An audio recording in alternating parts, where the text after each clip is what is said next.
Well, Meghan, the Duchess of Sussex, on life and business beyond the royal spotlight. That was the subject of the interview with Emily Chang. I don't know who Emily Chang is. They were eating smash burgers. And this interview is so annoying. I just really want to check up on, do I hate Meghan Markle as much as I used to? Yes, I do. It's official. I hate her. Probably more. I can only make it through 13 minutes. I'm not kidding. I can't stand her. 13 minutes is kind of a lot. It seemed like a lot. It was work. Anyway, let's see what's going on. They were talking about Meghan's busy life and then what bookstores are to Meghan Markle. And Emily Chang is from Bloomberg, if that matters. Okay. My late night indulgence now is just a lot of Duolingo. Do you ever do that? Oh, it's great. When I Everyone can does. find the Shut time, what are you Duolingoing? I'm Duolingoing French. Bullshit. Yeah. I committed to relearning it. Do the rest of the interview in French. She committed to relearning it. Oh, yeah. She already knew French, right? Is that what she's trying She's to say? so unlikable. God! Now listen to this ridiculous question. She's just so fake. Relearning it. Oh and my so, goodness, yeah. I'd love to do that. It's really fun. So I saw that you were at the opening of this place with Oprah, and you talked about how bookstores felt like a safe space. Tell me Yeah. about that. You know, I think bookstores, you can find your story there. You can find some version of your Oh, you story mean about or what you. feels true to you in it. And within all those pages, it's just such a great space for discovery. And I what think an it makes people asshole. feel safe. Explaining books to us. You can find your story there? Yeah, it's a bookstore. How much? They're you all wanna- stories. How much? You want to bet she is furious if her book isn't front and center Oh, of and course. staged in front? That's the first thing so she does. everyone sees it. The correct answer to that question is, what the fuck are you talking about? Who asks us a stupid question? Anyway, somehow she makes it about herself, which she's very good at.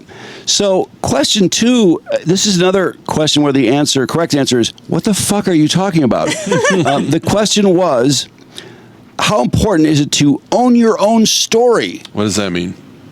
No, that's what I mean. The correct answer is, what the fuck are you talking about? But actually, I'm thinking about it, how important is it to own your own story. I would say there's a lot of things that are more important, like family, Your dad's your health. friends, your parents, a lot of things. But let's see how important it is to Meghan. How important is it to own your own story? Oh my God. It's the most important thing in the world. Do you feel like you own your own story? I know I do. And if you know me, you know that I do. I think there are always going to be moments where you feel as though a story is being told about some caricature of you that actually has nothing to do with you. And that can be really hard to reconcile. Yes. But I think the more comfortable you get with yourself, certainly age helps. I'll be 44. It's great. It's great. And I just think there really is a lot of value to when you anchor into your own knowing, then you're telling your own story. Yeah. You're telling your own story and how you show up in the world, what you do. You actually don't need to say anything. You can show who you are. Are you telling your story just by like existing then? She's using words that don't belong together. Your own knowing. What are you talking about? Knowing? Everything about her is so fake. She's making up a story because she's really a bitch. And by the way, her own story is the fake story, the one where she's worried about everyone's mental health and family. And no, you are not in contact with his entire family. You trashed your husband's family completely. And your own. And yeah, you don't talk to your father who's dying, and you talk to your mother and no one else in your family. So that's your story. Bitch. My daughter jumped me. That's her story. Own your own story. And so, in other words, spin what the public thinks about you. Well, I mean, she's just so fake. It's all so fake. I can't stand it. So then this idiot asks her about the oldest trope in the world, which is the story that she tells over and over and over. In fact, it's such a boring story. Who was it that interrupted her? Brooke Shields interrupted her telling the story at some event at South by Southwest. What story? The story about her being One 11, she always tells. the one about her being 11 years old. And she's actually, she sees a commercial about, what was it about? Soap, right? Yeah, and about women like Cleaning, Yeah, it was about like basically women are, housewives and they care about this stuff. And she wrote the company and said it was a sexist ad. Now she's actually changed the story, in my opinion, because she says she saw the commercial at school. Do you watch commercials and TV at school when you're No. 11? I don't think so. And that the boys were saying, yeah, that's where women belong. Oh, no. No, 11-year-olds don't watch commercials very carefully, you idiot. I think we're going to believe this bullshit. Listen to this ridiculous. Oh, this is sickening. I have to leave the room. I'll be People back when think it's they over. know who you are. Your story has been told 1,000 ways. But I want to hear it from you. So when you were 11 years old, you protested an ad that you thought was sexist. Fake. Oh, and I found it. She has like, I love how surprising. I love how surprised. Oh, you've heard that story. This story has been told to death. Why is she surprised? You probably told her to bring it up. Found it. With And I Linda want you- Ellerbee. Yes, I want you to watch it. Oh gosh, I remember these my classmates too. Let's see. Commercial, and I knew something would be done because I was I still make that furious. face. How ugly she is at 11. Fighting greasy pots and pans. And I said, wait a minute, how could somebody say that? I think I'll write a letter. I did. I wrote a few. Yeah. I wish you weren't a Tell me about liar. that girl and how she grew up. Yeah, Oh, I grew up third in person. LA and I had a great childhood. That 'cause you had time a was great really dad, right? fascinating because that day that we were watching that commercial at school was also when the LA riots were happening. Oh, wow. You've added that to the story, too. What? I was just gonna say it's a new. So you have this contrast of the city was going on lockdown. We're very young and don't fully understand what's going on. It was a very tense time in 'cause Los your dad has to Angeles pick with you up. race relations. And they put on the TV because all of us kids had to stay there until our parents could come and pick us up. That Your commercial dad. happens to come on. And I remember, look, the boys in the classroom said, yeah, that's where women belong, in the kitchen. And that's really what upset No, me. they did It was a not. if they did, I'm Boys, 11-year-old boys don't give a shit. They don't watch commercials. very Liar. turbulent Well, the story time. is so embellished Or time maybe- after time. or So maybe much- they're being kids and are fucking joking, right? right. God. in our city She's and a lot of insufferable. Our little uncertainty. 11-year-old. But the one thing I was certain on, in all of this was that's wrong. Let's do something about it. And it was just so empowering to know that at a really young age your voice could be heard well before social media, where everyone doesn't just have a soapbox. And then I went into middle school No pun. feeling very confident because I was able to affect change for good. Oh, God. Get your ass in the kitchen, fire up that stove. You got some cooking to do. It's one of her classmates. And then she ends up, and then her show is all about cooking. Exactly. Of course. Being in the kitchen. Yeah, so they were right. You phony! And why does she connect the LA riots to this now? Oh, to make it more dramatic. Because somebody told her she had to make, like Brandon Because said. she's black, so she's even more dangerous because she's such an African American, right? Yeah, it's a contrast in the tension of the backdrop of all of this, plus, hey, I some see. shitty boys who are 11 years old. Well, now, What were you saying when you were 11 years old? Just like, I guarantee I was not saying anything about a TV commercial. I didn't care, unless I was laughing at something. There's no way I was watching a TV commercial. Neither was her class. That's bullshit. So now it's time for the CUNT Meghan to really reveal herself when Emily asks her about some of the negativity surrounding With Love Meghan. And so this is really interesting the way she puts this. How did that land for you?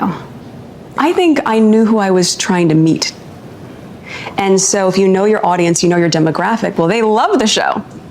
And my partners love the show, and that's why we have a No, they season don't. 2. That's why I didn't know. Her demographic fake. was her family and friends. She made it for 10 people. That's about how many No, watched. season 2 is the second half of season 1, which they changed to season 2 to act like they were renewing it when they didn't. So that's a lie. And now listen to what she says about the people who are trashing her show. Love the show, and that's why we have a season 2 and why we have more fun coming. So I think oftentimes the negative voices, are they saying negative things and then secretly going home and making single skillet spaghetti? No, they're not. Possibly. No. And that's all right. They're trying to pay their bills, and that's for them to sort out if they're comfortable doing it at someone else's detriment. Oh, you mean like you selling the story about Harry's shitty family for money? For way more money. I Remember like that? how you brought that all the way around. Yeah, wasn't that to someone else's detriment? Yes, a And whole you made a lot of family. money, so you understand that. A You dynasty fake. of royalty. Cunt whore. Oh, God, she's so horrible. So, she's so popular, they can't possibly make enough of anything. No matter how much they produce, it sells out immediately. Ooh. Check this out. I love Cut it. I love it when she talks business. Yeah, I know. It's so cool. She's so Meghan smart. wouldn't share sales figures for As Ever, but so far, most. Wait, she wouldn't share sales figures? No. Yeah, you know why? Because they're embarrassingly tiny. Because they make 5 at a time and sell out in 10 minutes. Well, it's for her family and friends. Sales figures for As Ever, but so far, most of its inventory has quickly sold out. As Ever is also cooking. Just had another launch. Yes. The rosé sold out also in less than an hour. 44 minutes. I was bottles? shocked. How do you keep up 2. with demand? When you sell out that quickly, you actually, it's a double-edged sword because it's an incredible thing to happen for any small business and any startup. And at the same time, you don't get the same metrics and learnings about which SKUs and products are the most coveted because it's all gone immediately. So then we prepped for the second seasonal. So because you sold everything so fast, that's a bad thing? No, they can't tell Can't get which the data? They can't tell what's the most popular because it all sells out immediately. It all is. Yeah, it's crazy. It's how she says. Did she say metrics and learnings? Yeah, of course. Yes. Surely she's just going to say business buzzwords. The second seasonal drop and 10x our inventory. 10x. And thought for sure that would at least last for a couple weeks. Oh, no. That sold out in a couple hours. And suddenly the conversation goes from at the start of this year talking about a few thousand jars and lids to we need to do a purchase order of 1 million. And that's a huge jump in just a few months of starting a business. And the plan is to go global. Yes, absolutely. Please do. Please do. Up that order to 10 million. She's going to have it all sitting in her basement. Yeah. I just happen to think she's doing tea and jam. She's trying to do that royal thing. Oh. What's next? Crumpets? It does look pretty snobby, doesn't it? She's trying to upstage the royal English thing. Meanwhile, her father's dying! Her father is dying! Her father-in-law has cancer! Doesn't care. She is the worst. She is horrible. And how do you get people to interview? From Bloomberg, someone interviews her and just takes this shit? Yeah. Oh, I'm surprised Bloomberg would participate in this. It's so bad. That's pretty stupid. Well, I think they maybe capitalize on hate watches as much as but they kissed her. They didn't challenge her at all, right? No. I mean, it's just another idiot interview where they let the person speak and bullshit. Well, she would never talk to anybody. She's probably got that. No, she wouldn't. But that's why I'm surprised people will put themselves out there with this moron. I'm surprised Bloomberg would. I could see somebody who just has their own podcast, right? Yeah. Oh, sure. Because you're going to get views. But Bloomberg doesn't need her. I mean, if you're as fake as she is, then yeah, you would want that kind of view. But a lot of people, I wouldn't think, would want to be associated with something so fake, and hideous and horrible. She is the devil. I swear she has a 666 on her skull. I swear. If I ever get remotely alone with her, I'm going to have a razor blade ready to tear her hair out and find that fucking thing. The big quote that's coming out from the interview with her, because I know you couldn't bear to watch the whole thing. I couldn't. Is how she said it was different several years ago. I couldn't be as vocal, and I had to wear nude pantyhose all the time.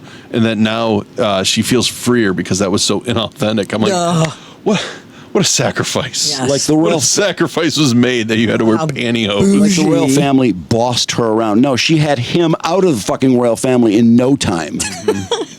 Oh my God. Her favorite radio station is something called Mom Jeans that plays vintage soft rock. That sounds horrible.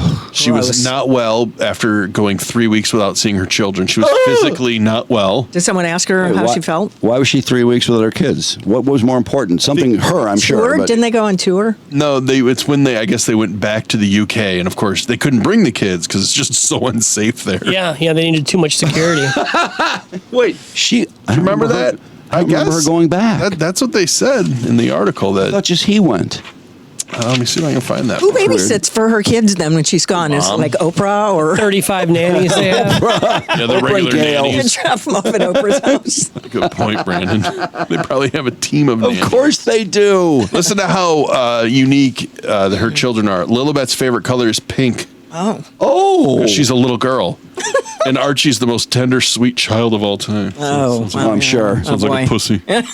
No, And he's a redhead too, isn't he? anyone that has half her genes is not tender in any way, shape, or form. They're a future bitch or a future asshole. Well, it's all relative, isn't it? Yes. Yeah, that's true.